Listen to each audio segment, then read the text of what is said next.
E nós conhecemos esse texto como a parábola do semeador. Mas muitos entendem que é a parábola dos solos. E esses solos representam o meu e o coração, o seu coração, o coração de todos nós. Vamos abrir as nossas Bíblias em Lucas capítulo 8. Eu indiquei até o 15, mas eu vou ler até o 10.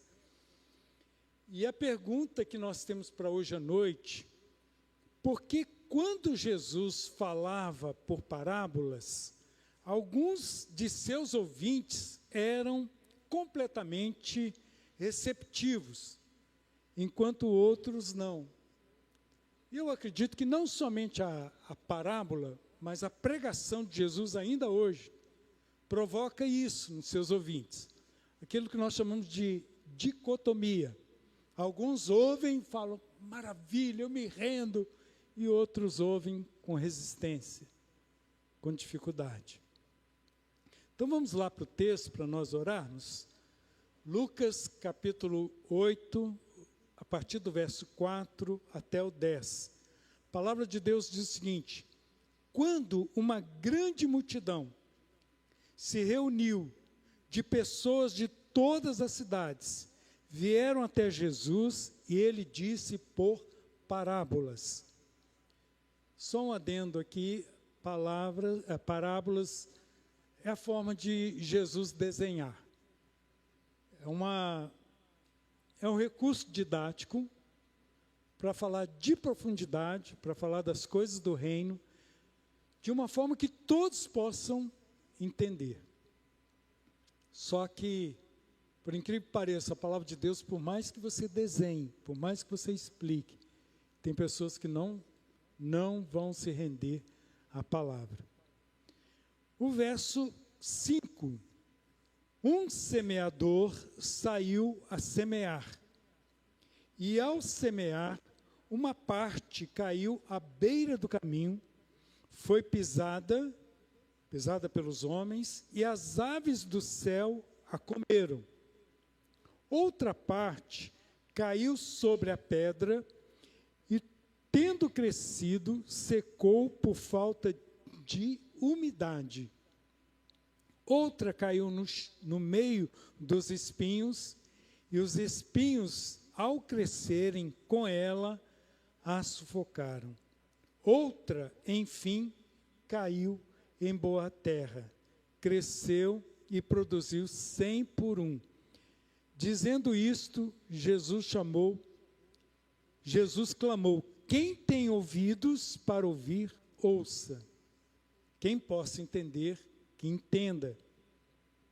Então os discípulos de Jesus, o verso 9, lhes perguntaram: o que significa essa parábola?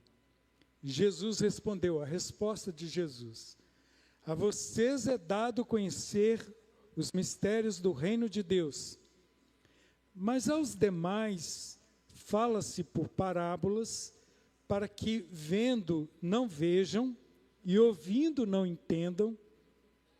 Então, parece um pouco contraditório, né? Vejam, não vejam, ouvindo, não ouvem. Mas vamos orar? Deus, nós estamos aqui com a Tua palavra aberta e abrimos também o nosso coração, abrimos, Senhor, a nossa mente e confessamos que dependemos completamente da ação do Espírito Santo para que possamos entender a Tua palavra e praticá-la. Ajuda-nos, cada um de nós, e nos ajude também coletivamente, para que nós sejamos uma boa terra, para que a semente que a Tua palavra possa germinar e produzir frutos em nossas vidas. Oramos no nome de Jesus. Amém, Senhor. Queridos, nós estamos aqui diante da parábola do semeador. Jesus percebeu que uma multidão se reuniu e ele começou a falar com essa multidão, e falou com a parábola do semeador, dizendo que ele saiu a semear. Interessante que naquela época, a forma agrícola, como alguém fazia uma plantação, era bem diferente da nossa época. Geralmente, o agricultor saía com um saco de sementes nas costas, pesado, e ele ia lançando as sementes, e depois que ele arava. E Jesus pega esse evento como algo importante para ensinar para todos. E como eu disse no início, a parábola é a forma que Jesus desenhou, facilitou, para que todos pudessem ouvir, para que todos pudessem entender. Mas será que todos entendem? Será que todos colocam em prática? Nós devemos entender também nesse texto que o semeador é representado por Deus e aqueles que pregam a palavra, sendo instrumentos de Deus. A semente é uma só, que é a palavra de Deus. Mas a questão aqui são os solos. É a forma como cada um vai receber essa palavra. Os estudiosos da Bíblia entendem quando Jesus cita Ezequiel, Isaías, que falam, os que vejam e depois não conseguem ver, os que ouvem não conseguem ouvir, dizendo justamente de essa questão de alguns ouvirem, entenderem, e outros ouvindo, por mais que desenhem, não entendem. Por que será que você não entende a palavra? Por que será que é tão difícil para que as pessoas se rendam a Jesus? Hoje, lá no evangelismo, eu encontrei um rapaz com o nome de Jorge, 41 anos, numa situação de rua.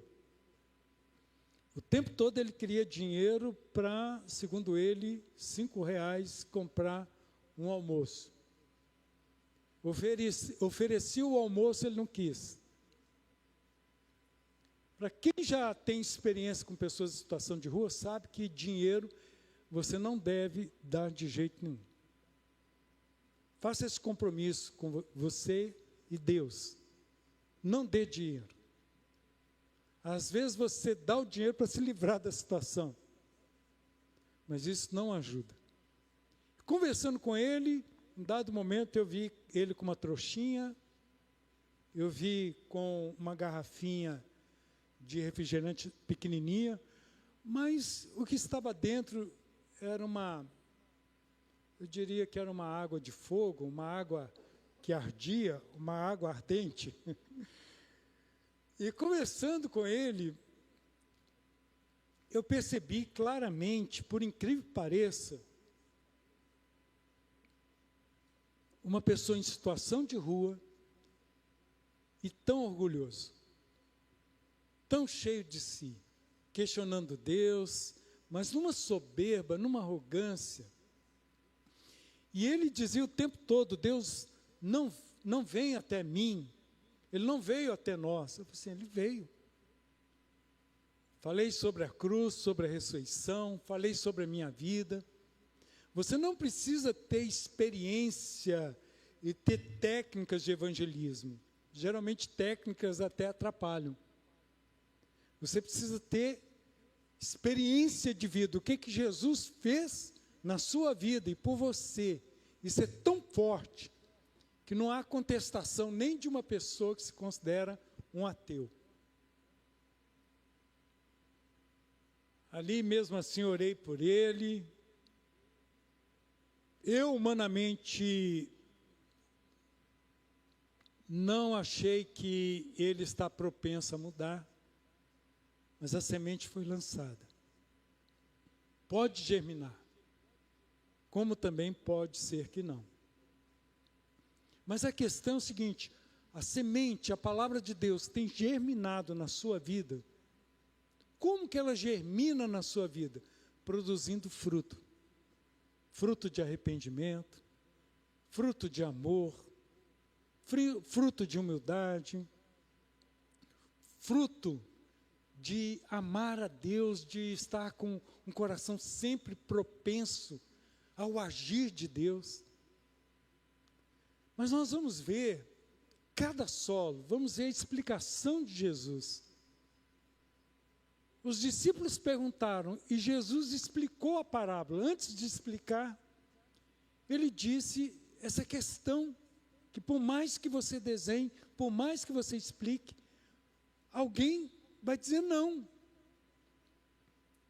Não vai querer, não vai se render. Interessante que, estudando o texto no original, a palavra mais forte nesse texto, de todas, é essa expressão: quem tem ouvidos para ouvir, que ouça. Essa palavra ouvir, ela é muito falada no meio evangélico como palavra shema. No original, em hebraico, é shema, que significa ouvir e praticar. Ouvir, mas mudar de vida. Ouvir, mas tomar uma atitude. Tem muita gente ouvindo, amando ouvir, mas nada muda. E quando nada muda, nada muda. Se você não fizer diferença, que diferença faz? Vamos ver o primeiro solo. O primeiro solo é um coração à beira do caminho. O seu coração está à beira do caminho? Porque quando você se rende a Jesus, o fruto que produz também você é um produto de servir. Produz em você o desejo de participar da obra. Você não precisa de cargo para isso, basta ter disposição, vontade, amar Jesus, querer que a obra de Deus se desenvolva, que outros corações sejam alcançados. Aqui na igreja mesmo, você tem muita gente que faz networking, que são aqueles contatos business, corporativo, contatos comerciais. Mas, queridos, nós como cristãos fazemos contatos para a glória de Deus, para que as pessoas se fortaleçam, para que elas conheçam Jesus, para que elas mudem de vida. Cada pessoa que entra na igreja deve ser um desejo nosso de envolver essa pessoa, de acolher essa pessoa.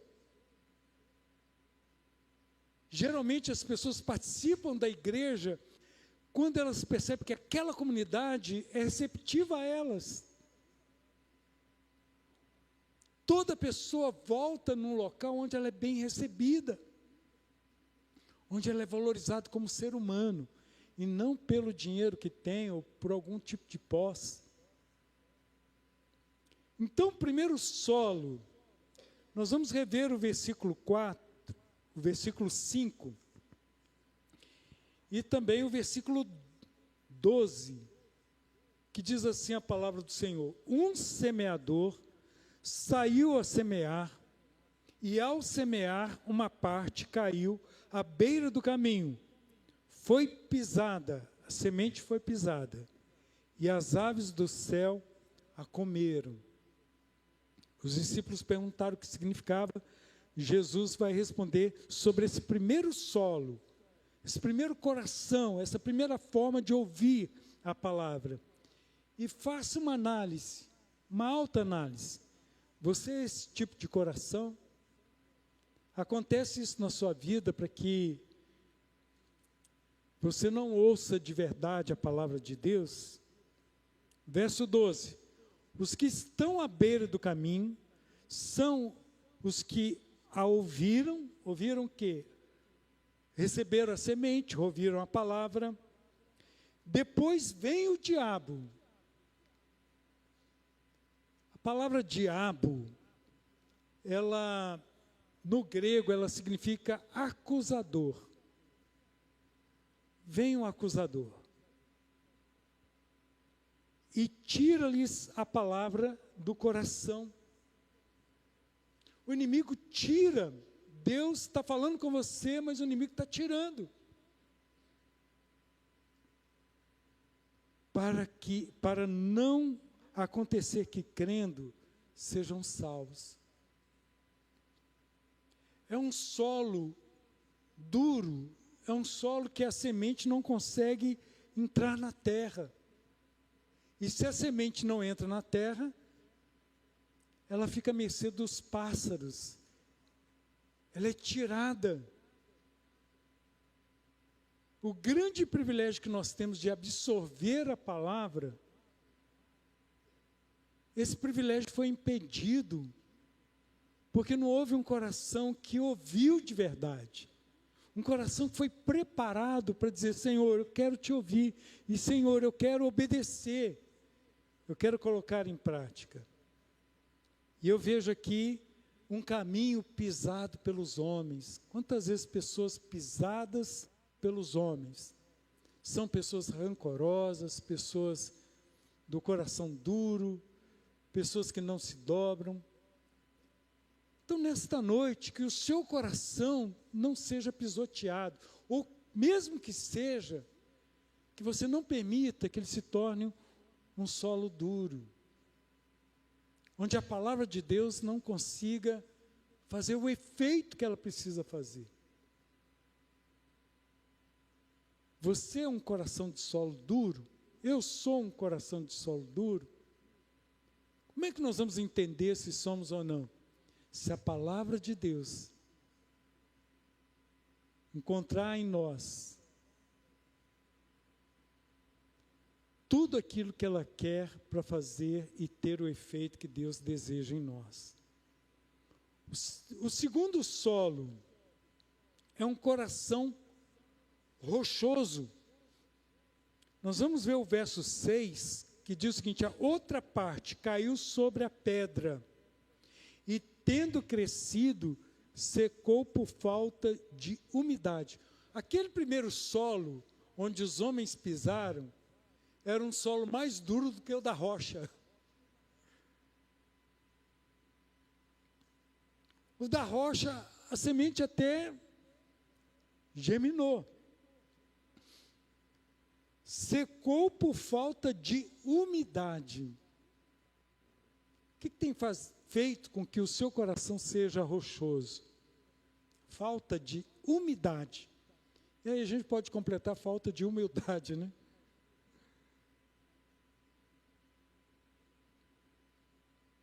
Jeremias vai dizer que Deus, Ele é tão poderoso que Ele troca o nosso coração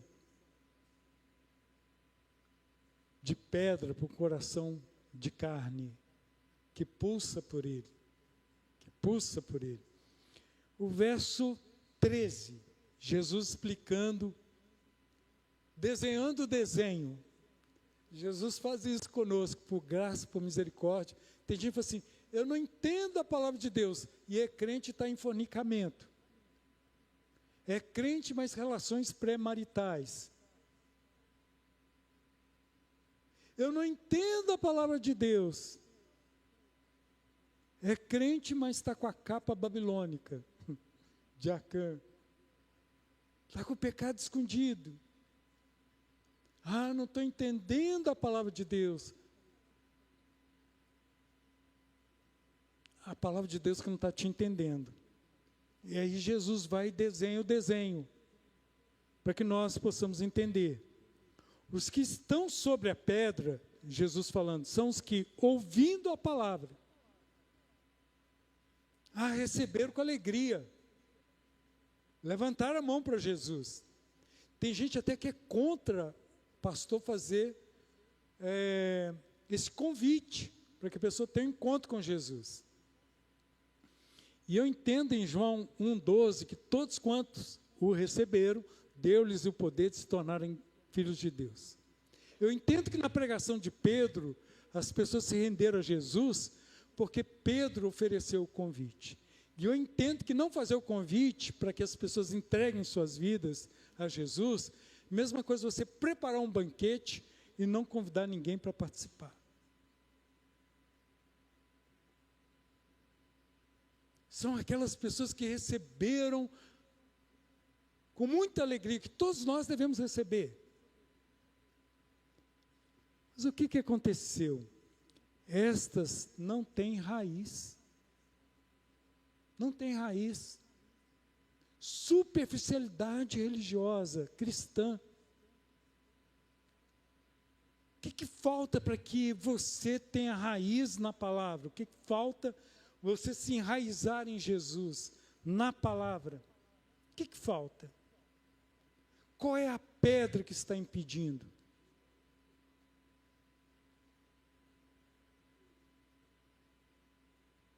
Creem apenas por algum tempo.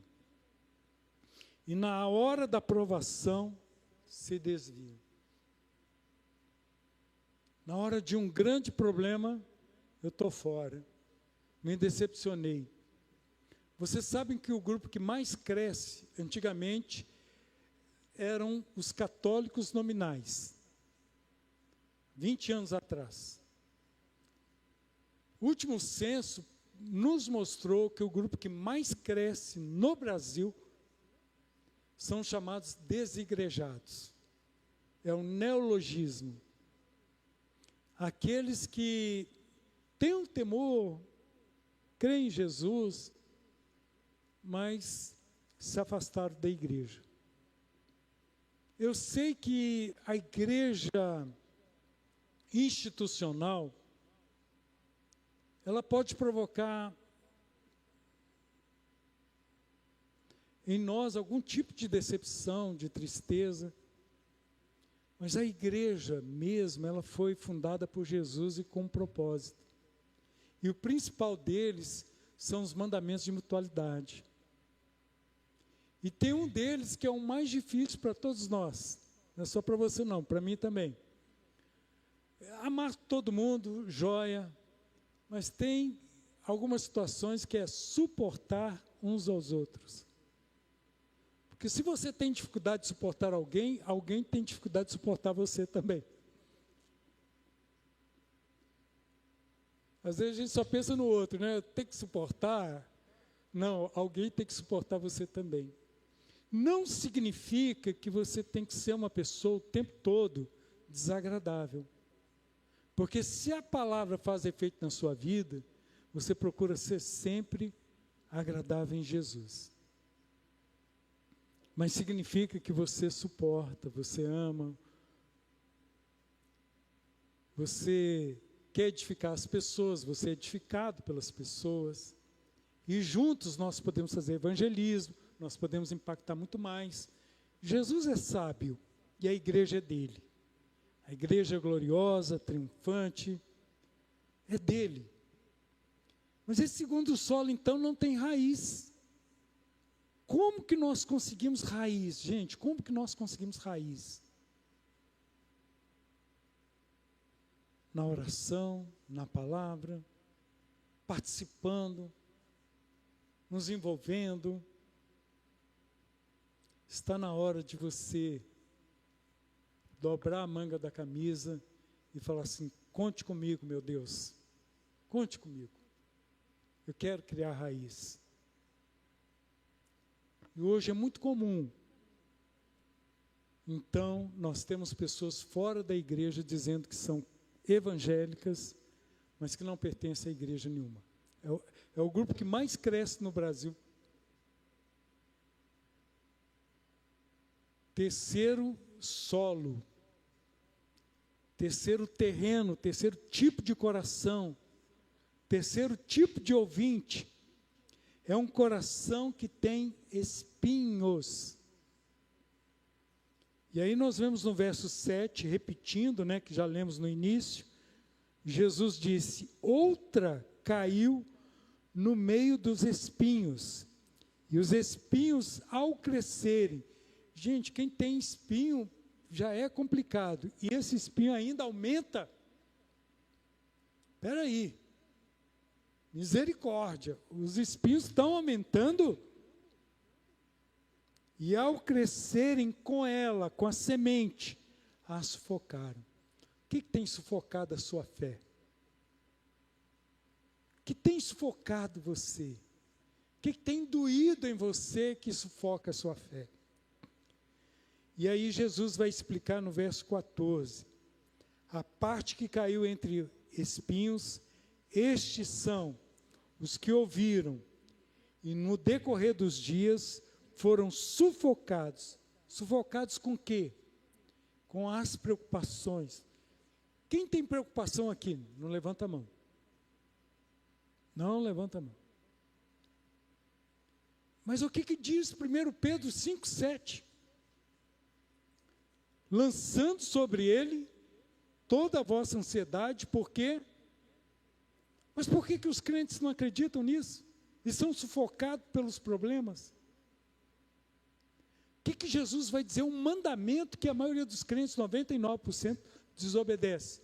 Não andeis ansiosos, por quê?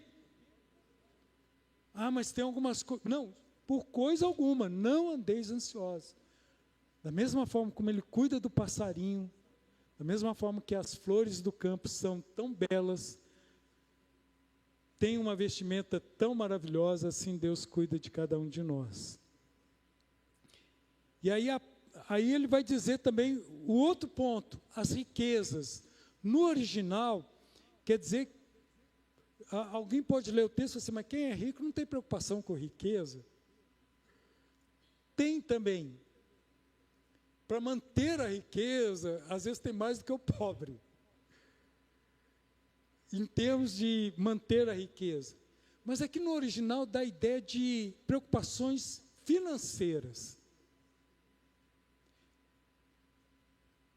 Queridos, todos nós precisamos administrar bem todos os recursos que são de Deus e vêm nas nossas mãos.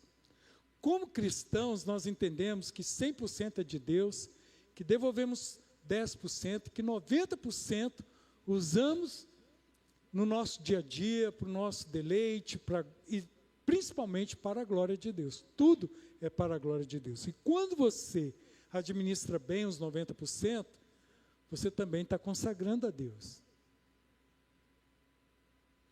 Quem não administra bem é sufocado por essa dificuldade. E hoje no Brasil, eu não tenho os números, mas hoje o número é muito alto de pessoas que estão atoladas em dívidas. Tanto é que nós temos eu diria alguns advogados aqui hoje entre nós, pessoas especialistas em direito previdenciário, em várias áreas, mas uma área do direito está crescendo muito, sabe qual é? A área financeira. Como negociar com os bancos, como negociar os juros, como negociar prestações.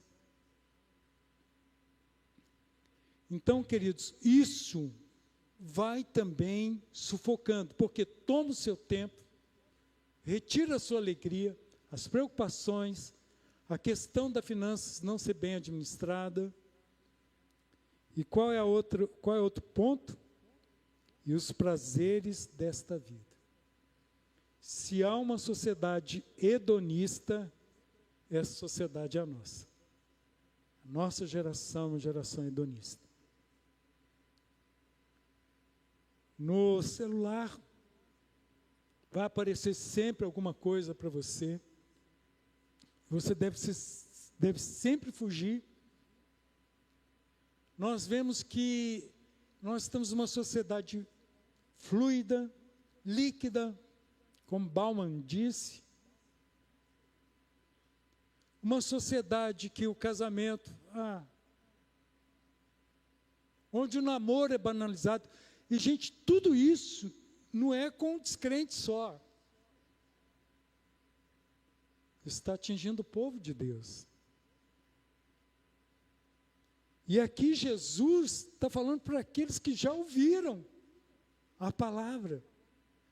Parece que essa parábola é para nós hoje, para o Brasil, para as pessoas desigrejadas, para as pessoas que estão nas igrejas, quase que eu falo igrejadas, mas para todas as pessoas, essa palavra é para nós. Não permita, então, que as preocupações, que as finanças, que os prazeres deste mundo,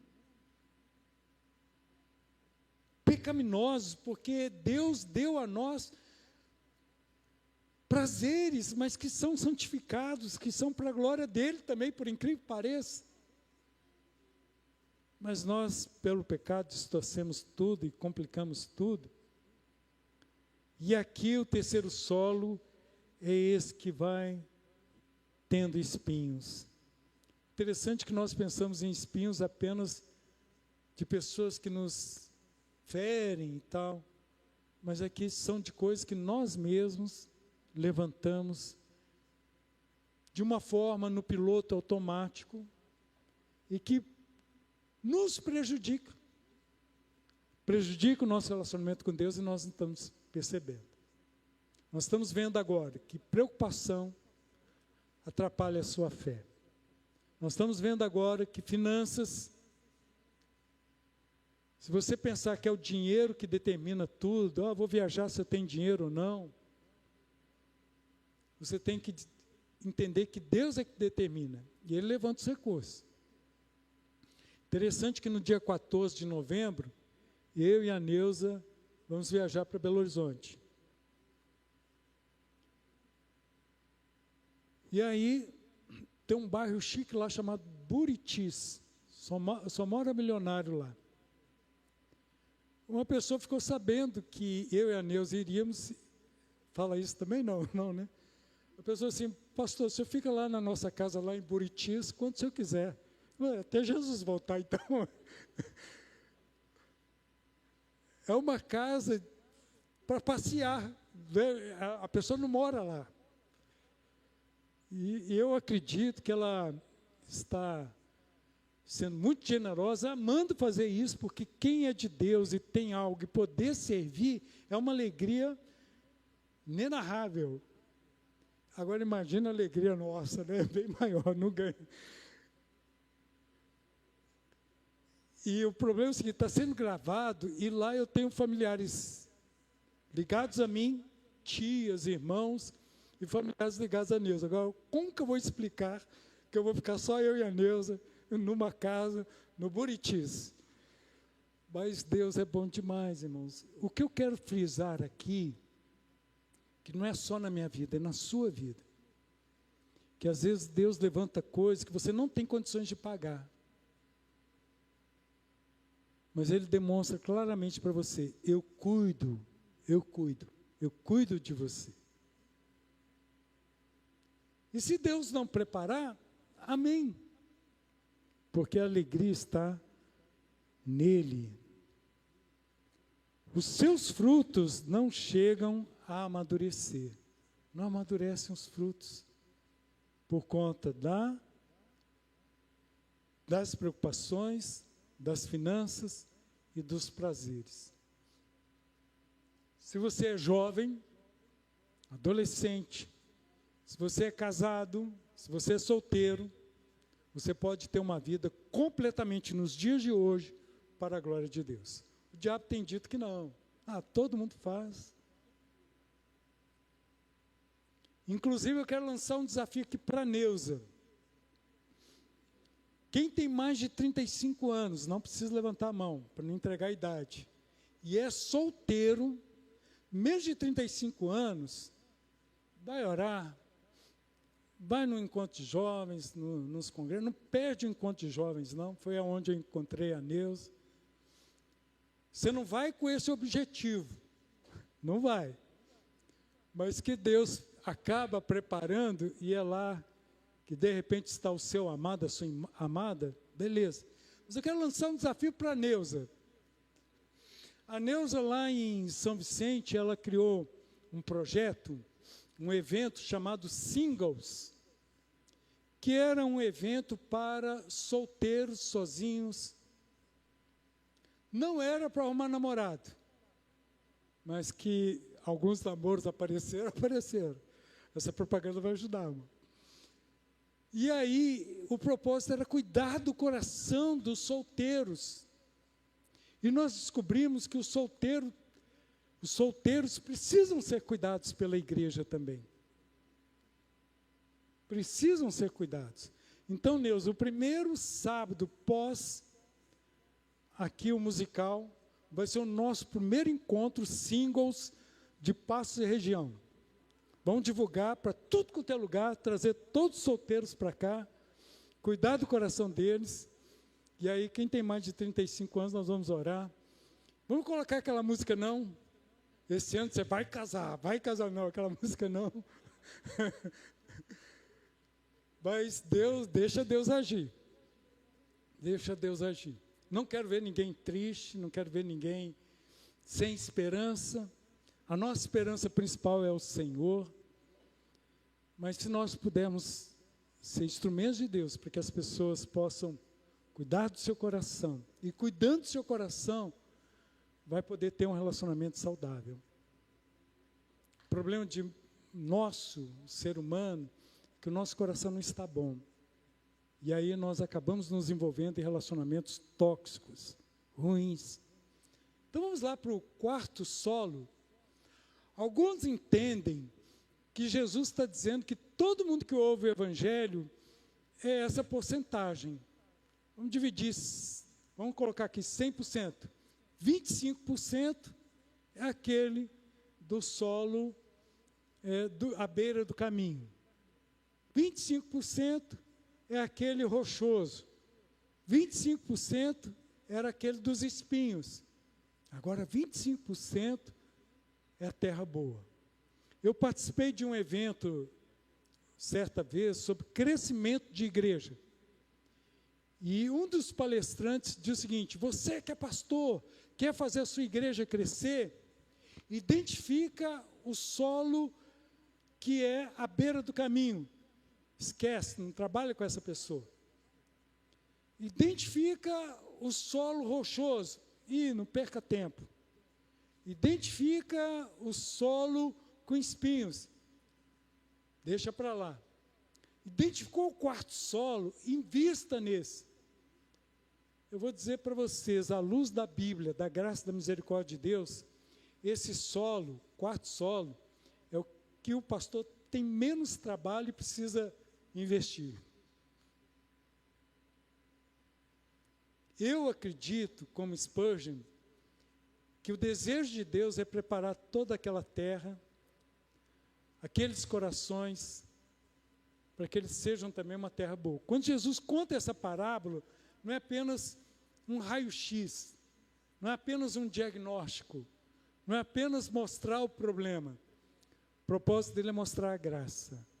É dizer para você, você está nesse solo, você está nessa condição.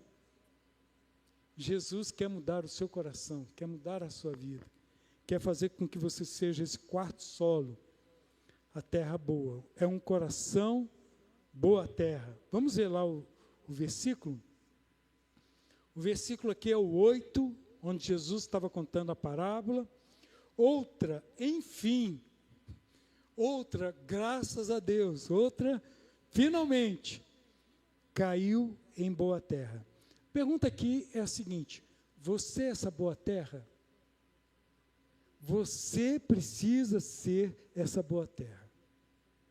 Para o seu próprio bem, para o bem da sua família, da sua casa e da igreja. Você precisa ser essa boa terra.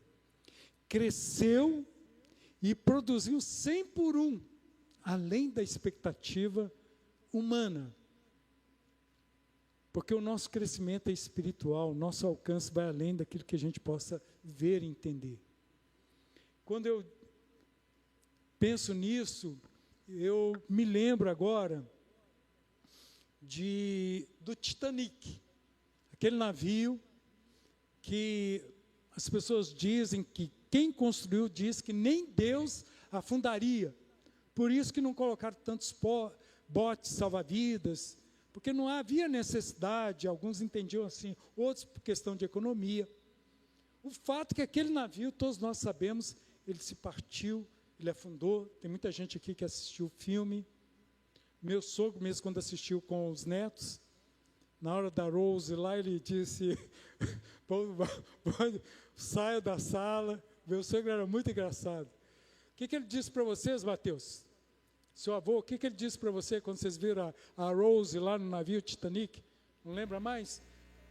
Ah, fecha os olhos, fecha os olhos.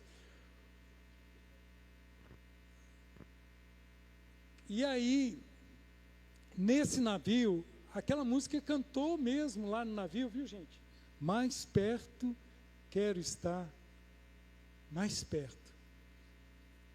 Foi a última música cantada no Titanic.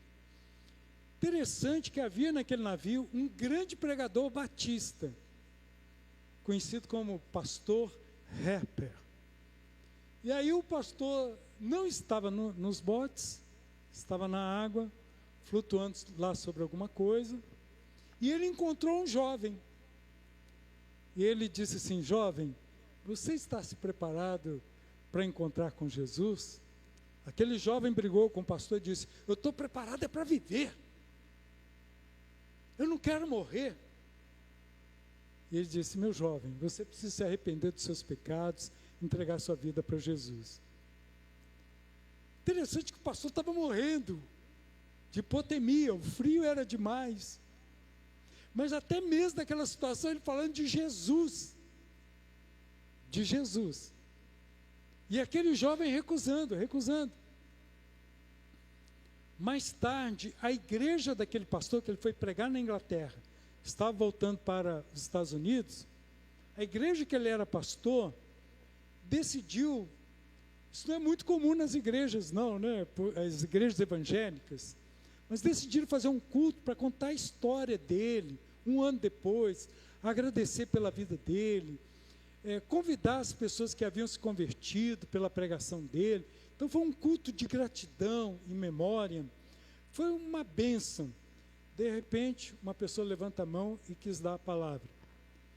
E a palavra dele foi a seguinte: eu fui a última alma que o pastor Harper ganhou para Jesus. Ele era aquele jovem que estava em alto mar, sobreviveu, entregou a vida para Jesus. Então, queridos, eu creio que Deus é poderoso para fazer uma obra maravilhosa na sua vida. E eu creio que Ele é poderoso para salvar você, mudar a sua vida, mudar a sua história, a sua família, e produzir frutos 100 por 1, porque vai produzir frutos mesmo depois que você partiu. Eu citei o pastor Franklin.